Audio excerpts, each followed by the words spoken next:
Hi, everyone. Welcome back to the Pot Smoker's Bible. My name is Zion. I'm the author of the Pot Smoker's Bible, which contains the prophetic book of Zion, where I get my name and authority. It comes from the Ketuvim, or Hebrew Old Testament, the Christian Bible Old Testament. I use the King James Version of the Bible to put together the prophecy of Israel, which is the Ketuvim. It starts at the book of Isaiah, and it reads through to the book of Malachi. And it should also contain a book of what they call the red letter part of the New Testament, the testimony of Jesus. That, I believe, should be the last book of the Ketuvim. And when we get to Zion, we will publish just such a book because Jesus deserves that. He was a prophet of Israel.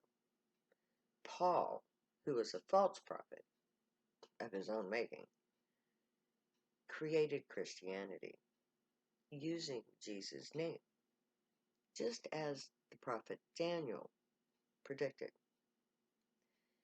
And prophecy is kind of what I'm going to talk about today, because the prophecy of Israel names me, Zion, as the next prophet after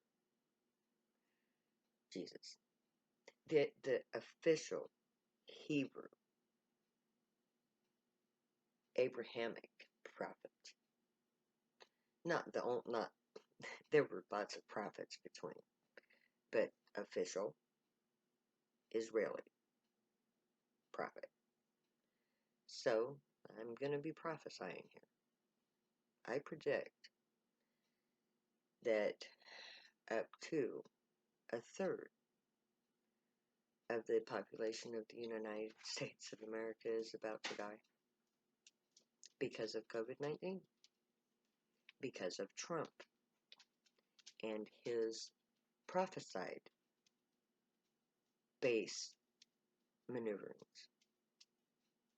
You see, Trump is trying to take over America.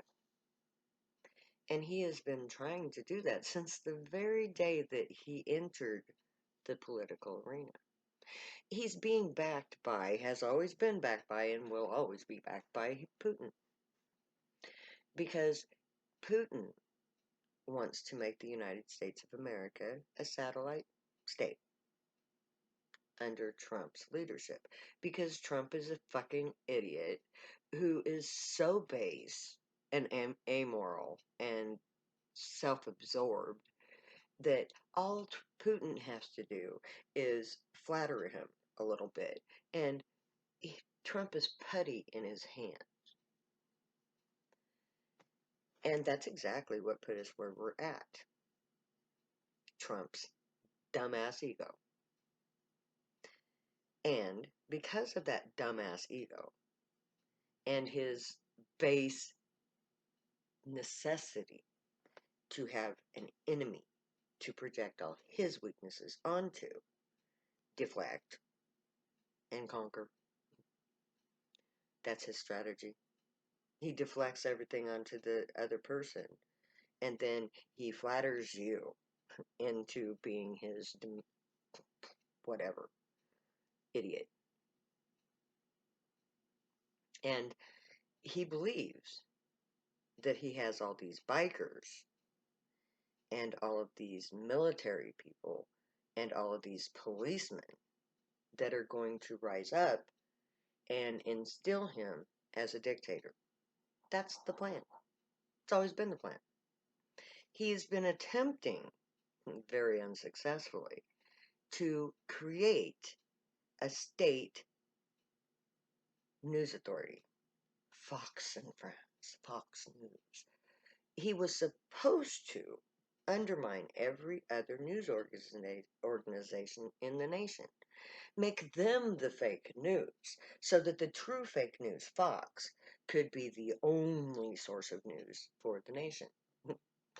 Of course, that never could have worked because of the free press. And because Americans, okay, because only the stupid Americans would ever fall for him.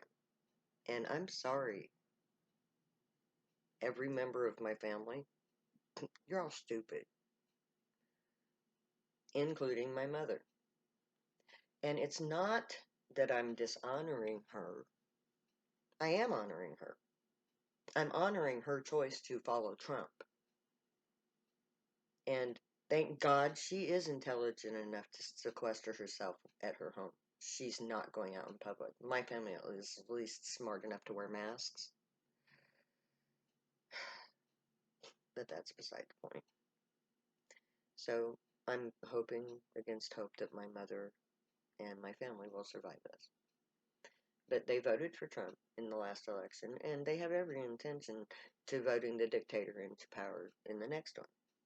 Fortunately, a third of America is about all he's got, and that's not enough. Especially not when the 2/3 that are left are covering their faces in public, staying home, and taking COVID-19 seriously. Everybody who is gathering in rallies, going to Sturgis, going into public restaurants, and gathering in any numbers are playing Russian roulette with their lives. And the odds are against them because they don't have the means to fight a novel virus. Their immune systems have been so compromised by the garbage they sell in stores that they're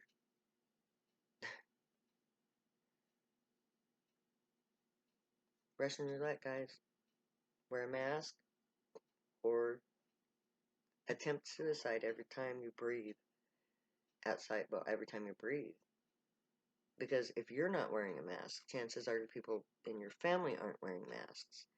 And then they are exposed to everybody else who's stupid enough not to wear masks, who are dumb enough to go to bars, and dumb enough to go to any event, dumb enough to go to the beach, dumb enough not to stay 6 feet away from each other, dumb enough to risk their lives. A third of you probably will not survive. A third. And I'm sorry, Trump, but your biggest problem is that you didn't wear a mask in March. Because when you decided not to wear a mask when the CDC advised it, all of your dumbass, stupid followers followed suit and did not wear a mask either. And to this day, they're not wearing masks.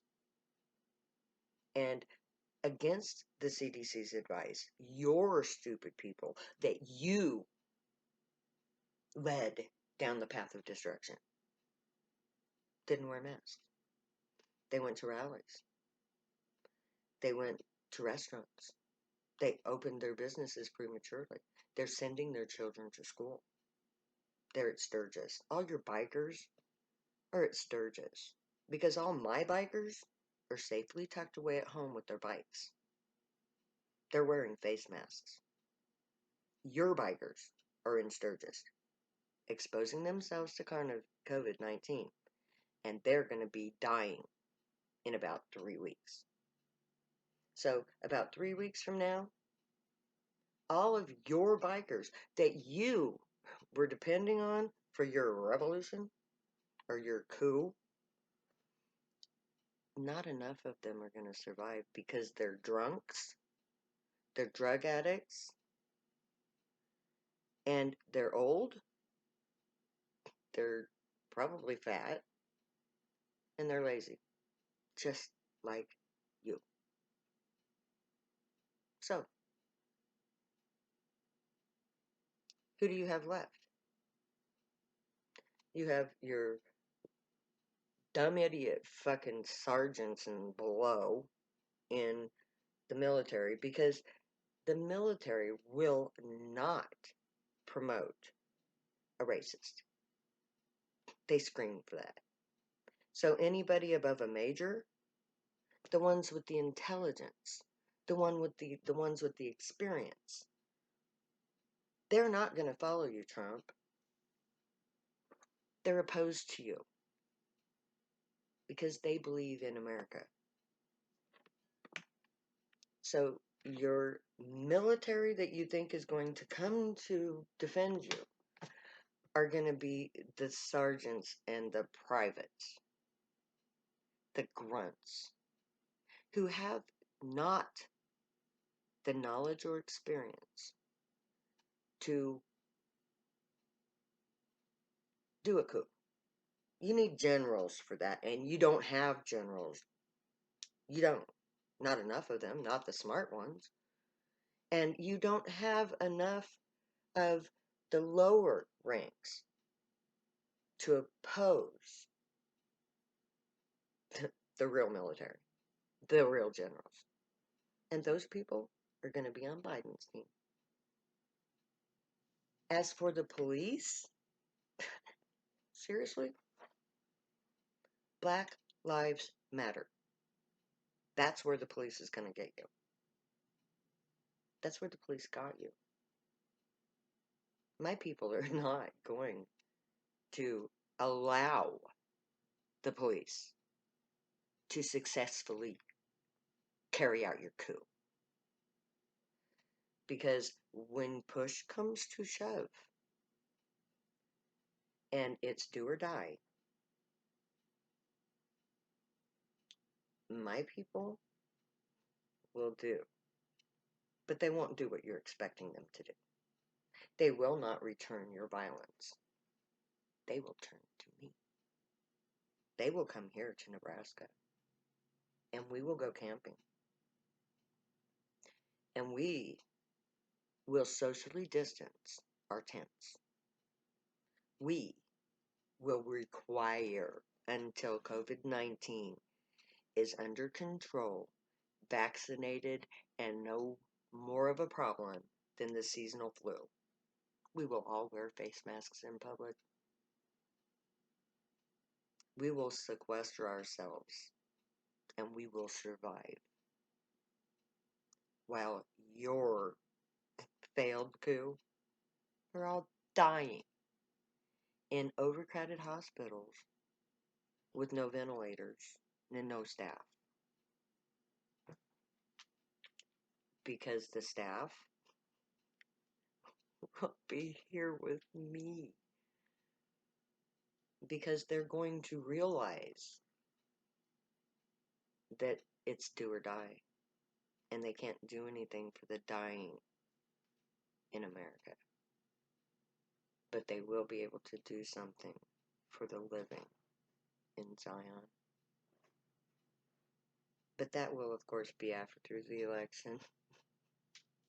Now, from now until the election, all of Trump's people are going to be dying because they've already been stupid enough to be exposed to the virus. So that only those with good karma, with sufficiently good karma, will survive. Because karma is the mechanism by which all death occurs. If you get sick with something, karma decides if you come out of it. That's how life works. All the good that you have done will protect you from COVID. All the bad that you have done will ensure that you don't survive it. Because all the bad that you've done accumulates in your body as disease, poison, a wrecked immune system. So let the Grey watch over you, guide you, protect you, and keep you from all harm. May they teach you right and wrong, and may you be worthy of them. May your thoughts, words, and deeds reflect true to good and light, the unicorn way. Be happy, be high. Love you. Later. Because you know me. I will never say goodbye.